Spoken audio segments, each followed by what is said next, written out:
Bonjour à tous et bienvenue dans cette nouvelle vidéo. Alors aujourd'hui, comme la miniature l'indique, est-ce facile ou non de réaliser une rainure avec une défonceuse? Alors pourquoi est-ce que je fais cette vidéo?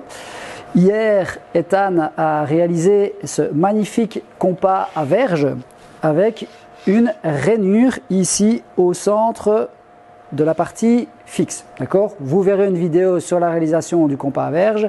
Je dois juste faire le montage. C'est un magnifique objet. Je remercie d'ailleurs Ethan d'avoir fait ça aussi bien. Mais l'intérêt, c'était surtout de vous expliquer que pour faire des rainures à la défonceuse, il y a des règles à respecter, surtout quand votre fraise n'a pas le diamètre qui correspond à la rainure. C'est-à-dire, vous avez une rainure de 25 mm à faire et vous n'avez qu'une fraise de 10 par exemple, ou une fraise de 12. Vous allez devoir le faire en deux passes et malheureusement, il y a certaines règles à respecter parce que dans l'esprit des gens, on doit toujours travailler en opposition à la fraise et dans l'esprit des gens, c'est en fonction du sens de rotation de la fraise. Donc, si je dois faire une rainure, on va dire comme celle-ci, je vais d'office partir de la droite vers la gauche en opposition à ma fraise, d'accord?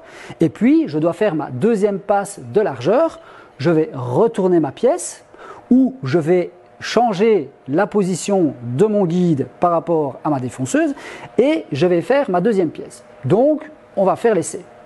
C'est parti!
Ok, donc voilà, je fais ma deuxième passe tout simplement pour agrandir ma rainure. Donc ici, je veux que ma rainure soit centrée, mais ma fraise n'est pas suffisamment large que pour faire la rainure. Donc je vais la faire en deux passes.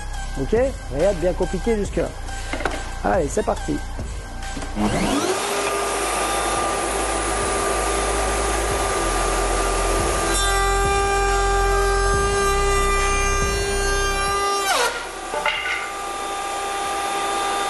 J'ai pas compris.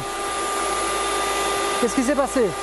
J'ai réussi ma rainure, donc elle est vraiment centrée par rapport à mes deux traits. Et comme vous avez pu voir aussi, le bois est parti de l'autre côté.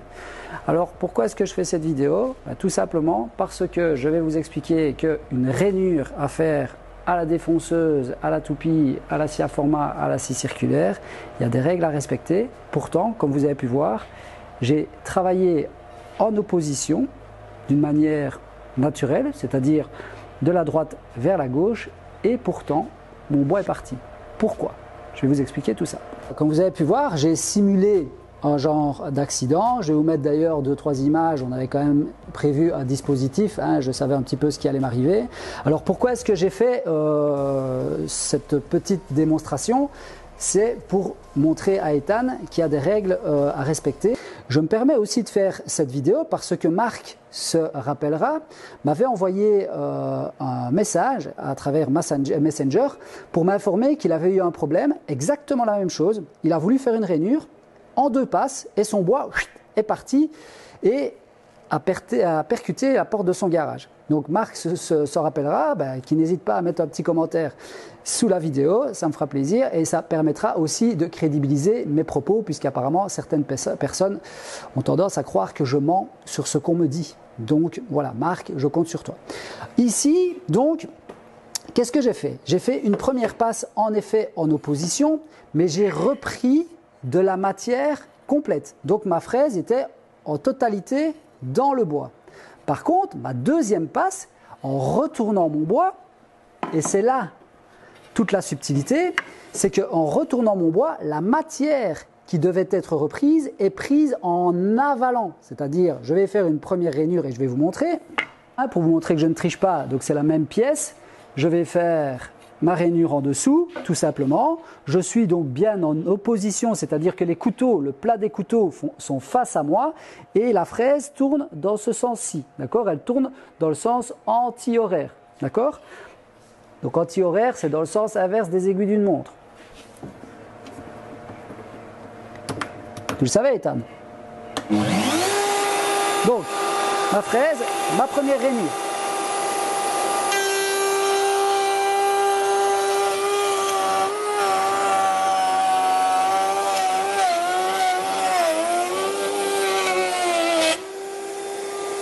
Ok. Donc, là, on voit que ma rainure est faite correctement et que celle-ci, donc je mets ma machine en sécurité, et que celle-ci prend la totalité de ma fraise. Donc ici, comme vous pouvez voir, donc je suis en effet en opposition avec les couteaux. J'espère que ça se verra bien à la caméra. Donc le plat des couteaux est face à moi. La fraise tourne donc dans ce sens-ci et elle vient prendre la matière. La fraise prend la totalité de la largeur de ma rainure. Donc il n'y a aucun problème puisque la fraise prend la matière complète. Maintenant, je veux faire ma fraise plus large, donc plus ou moins le double, on va dire. Je retourne ma planche et je viens reprendre de la matière. Il n'y a pas de problème, vous allez me dire. Donc si vous regardez le premier couteau, donc la fraise va tourner comme ceci, il ne prend pas de matière, il est dans le vide, il est déjà dans la partie. Par contre, le deuxième couteau, lui, qui est là, qu'est-ce qu'il va faire? Quand il va rentrer en contact avec la matière, il va attirer le bois. Donc il va tourner et le couteau va attirer le bois vers l'avant. Donc même si ici on a l'impression de travailler de la droite vers la gauche, on travaille en avalant, puisque le seul couteau qui prend la matière amène la pièce vers l'avant. Tandis que le couteau ici de gauche, il vient en contact avec la matière et donc prend la matière et l'évacue. Donc qu'est-ce que j'aurais dû faire? J'aurais dû faire une première passe de l'autre côté et inverser. Donc je vais vous montrer ça tout de suite. Petit détail, comme Ethan vient de me faire la remarque, oui, donc lui était convaincu qu'on allait travailler évidemment dans l'autre sens, d'accord? Et c'est clair que si vous regardez le sens de rotation de la fraise, elle tourne comme ceci, donc le couteau ici à gauche va rentrer en contact avec la matière en première. Donc il va la prendre, je suis en opposition. C'est ça être en opposition, c'est aller contre le fer qui coupe. Tandis que de l'autre côté, j'étais en avalant, c'est-à-dire que le fer, la matière ici prenait, donc on va se retourner, donc la matière ici est prise en avalant. Vous voyez, donc là elle prend la matière et elle la tire vers l'extérieur, elle la tire vers l'extérieur. Tandis que de l'autre côté, je suis en opposition, d'accord? Donc je remonte. Là, je suis en opposition. Je suis vraiment en opposition avec la matière et donc je vais la prendre et elle va s'éjecter. Donc je peux pousser mon bois et avancer. Pas de problème. Mais moi, je suis contre cette méthode. Pourquoi? Parce que, de nouveau, le cerveau doit y réfléchir à chaque fois sur des situations bien particulières, etc. Donc, il faut réfléchir quand vous travaillez avec votre défonceuse sous table comme si vous étiez sur votre toupie. Et donc, toujours travailler de la droite vers la gauche, mais adapter la prise de matière. Des fois, vous n'aurez peut-être pas le choix, d'accord? Donc, cette information-ci est importante à retenir. Vous devez toujours travailler avec le fer en opposition. Mais par contre, quand on fait des rainures, c'est toujours bien de travailler de la droite vers la gauche, mais il y a un sens. Et là, je vais vous montrer de suite. Donc, on doit partir la première rainure au plus loin de la fraise et la deuxième rainure on se rapproche de la fraise. Donc je vais vous montrer ça. Comme je l'expliquais tout à l'heure, la première passe, elle doit se faire au plus proche du guide et puis ensuite on recule le guide pour la deuxième passe. D'accord? Toujours penser, on doit toujours reculer le guide plus loin que nous pour la deuxième passe. Donc on vient régler le couteau de droite au premier trait de crayon. Ensuite, je vais reculer mon guide et là, c'est mon couteau qui va prendre la matière. Ok? Donc je vais faire la démonstration. Vous allez voir, je vais faire mes deux passes dans ce sens-ci et j'aurai ma rainure qui sera plus large que ma fraise. C'est parti.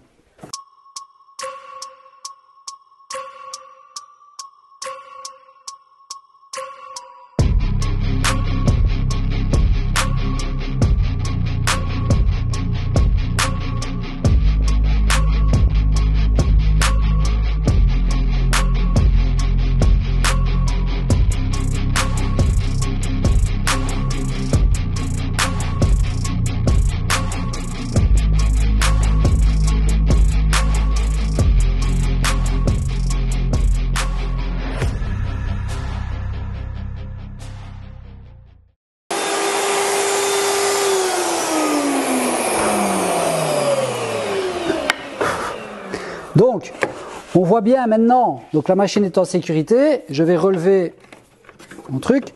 Donc on voit bien que j'ai pris la matière à droite et je dois venir rechercher le trait ici à droite. J'espère que ça se verra bien à la caméra. Donc maintenant, je vais reculer mon guide plutôt que de retourner ma planche. Vous voyez, si je retourne ma planche, hop, j'avale. Donc, je dois reculer mon guide. Ok? Je recule mon guide.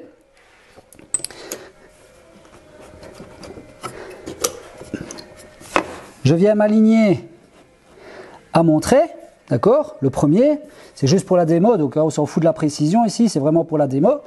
Je bloque et vous remarquez que ma fraise est en opposition. Donc le couteau va venir prendre la matière et l'autre n'est pas en contact avec la matière de l'autre côté.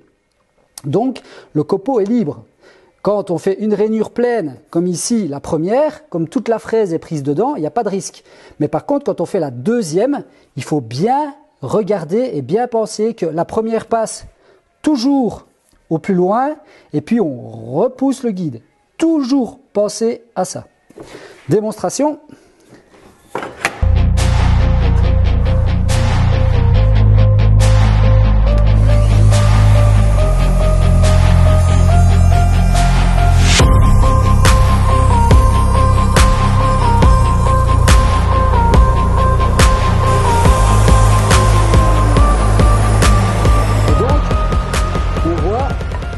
Ma rainure, sans problème.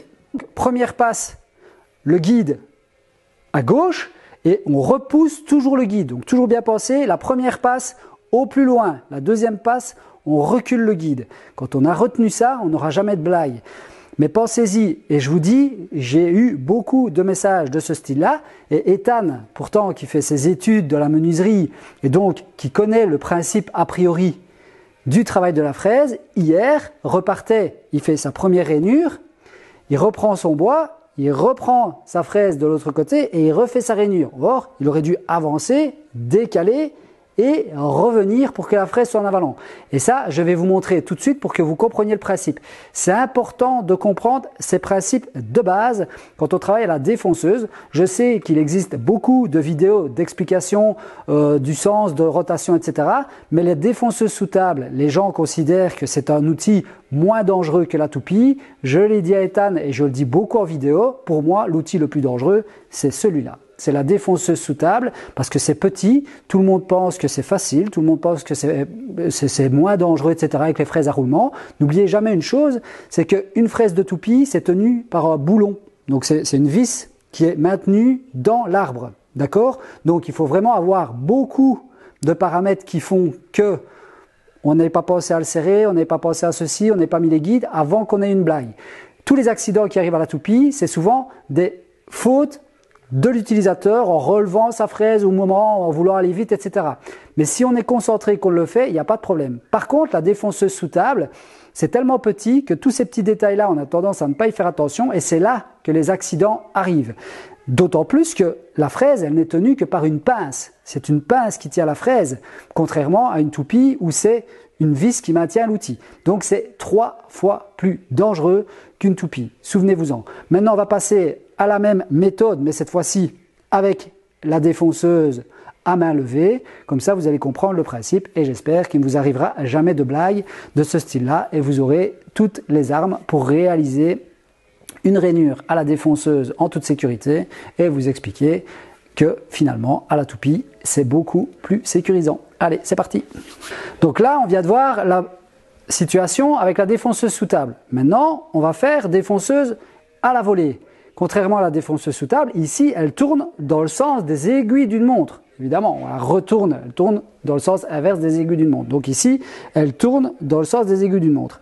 Ce qu'il faut retenir quand on doit faire une rainure en 2 passes, et parce que notre fraise, justement, n'a pas la dimension qu'on souhaite, on part de la droite vers la gauche. Donc on fait notre première passe à droite, on défonce, on relève, on ressort, et on va faire la deuxième passe vers la gauche. Comme ça, on a toujours notre fraise qui va donc en opposition, j'allais dire en avalant, qui va en opposition avec la matière. Si je pars de la gauche vers la droite, je vais me retrouver dans la même situation, c'est-à-dire que quand j'ai défoncé, quand je repars à droite, c'est ma fraise qui va prendre, en avançant, elle va prendre la matière. Ou alors je dois aller de la gauche vers la droite, mais alors la première passe en avant, décalée, et la deuxième passe en arrière. Mais je vais vous montrer ça pour ne pas que vous soyez embrouillés. Donc, je vais d'abord faire ma première passe à droite. Une fois que la première passe est faite, je vous montre.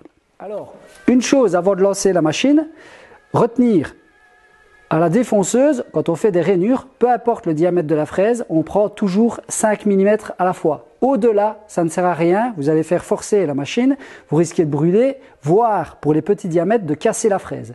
Donc, maximum 5 mm de fraise.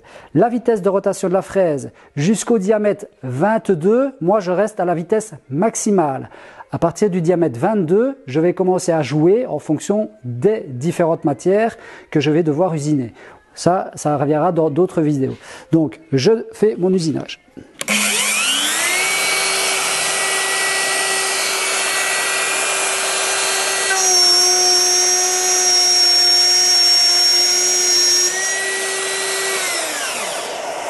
Là, je sors. Donc ici, j'ai fait une simple rainure. Maintenant, Ethan va vous approcher. J'ai débranché la machine. Donc viens ici, Ethan. Je ne sais pas si tu sais montrer la fraise. On voit bien là? Ouais. Donc on voit bien maintenant la fraise, elle tourne dans ce sens-ci. Donc elle tourne vers la droite. Si je tourne ma fraise, si je tourne ma machine, pardon, vers la droite, qu'est-ce qui va se passer? Comme je le disais, je suis dans le vide, donc je vais le faire. Hop, je viens ici. Je vais reprendre, c'est le fer ici à gauche, le fer de gauche, qui va reprendre la matière. Donc qu'est-ce qui va se passer? Ma machine, clac, va être attirée vers l'avant. D'accord? Donc, qu'est-ce que je dois faire? Tout simplement, je vais venir prendre ma matière à gauche, donc sur le côté gauche, pas aussi loin évidemment. Comme ça, c'est le fer ici à gauche qui va reprendre de la matière, mais qui va l'évacuer vers la droite. Et donc, je vais pouvoir aller de nouveau en opposition. Tandis que là où j'étais juste avant, donc comme je vous ai montré, je suis en avalant. Pourtant, je vais toujours bien vers l'avant, mais comme c'est ce fer-là qui va attaquer la matière à droite, je vais tirer la machine vers l'avant. Donc voilà, j'espère que c'est clair. Donc c'est-à-dire que la défonceuse sous table, quand on veut faire une rainure qui est débouchante, d'accord? Donc on rentre dans le bois et on s'arrête par exemple, ou on rentre d'un côté et on sort de l'autre côté. Dans tous les cas, avec la défonceuse sous table, on fait la première passe au plus proche de nous et on repousse le guide pour la deuxième passe, d'accord? Avec la défonceuse à la volée, donc avec le moteur au-dessus, la première passe sur la droite, la deuxième passe sur la gauche. Toujours penser à ça. Si maintenant on doit faire une rainure arrêtée, donc c'est-à-dire une boucle finalement, comme on a sur le compas que Ethan a fait, on a tout intérêt à le faire à la défonceuse à la volée plutôt que de le faire à la défonceuse sous table. Je vois certaines personnes qui font des rainures comme ça à la défonceuse sous table, j'ai pas peur de le dire face caméra, il faut être en fait un peu débile. Vous avez votre défonceuse comme ceci, vous enfoncez votre défonceuse et puis vous faites votre rainure. Vous vous arrêtez, vous ressortez. C'est fait. Si vous avez une deuxième passe à faire, pareil, vous décalez votre machine à gauche, vous enfoncez et vous avancez. Avec une défonceuse sous table, vous imaginez que vous tenez votre pièce comme ceci, vous rentrez dedans, à tout moment, la pièce peut partir à gauche, à droite, monter. Donc, à un moment donné, pareil, l'usinage, on sait le faire avec 36 machines, on sait le faire de 36 manières, mais généralement, il y en a toujours une que vous pouvez réaliser d'une manière totalement sécuritaire. Donc quand vous utilisez votre défonceuse, essayez d'y penser. Ici, l'idée c'était de vous montrer comment on fait des rainures à la défonceuse. J'espère que ça a répondu à la question. Et donc, je vous souhaite à tous une bonne soirée et vous dis à demain pour de nouvelles aventures. Salut, salut!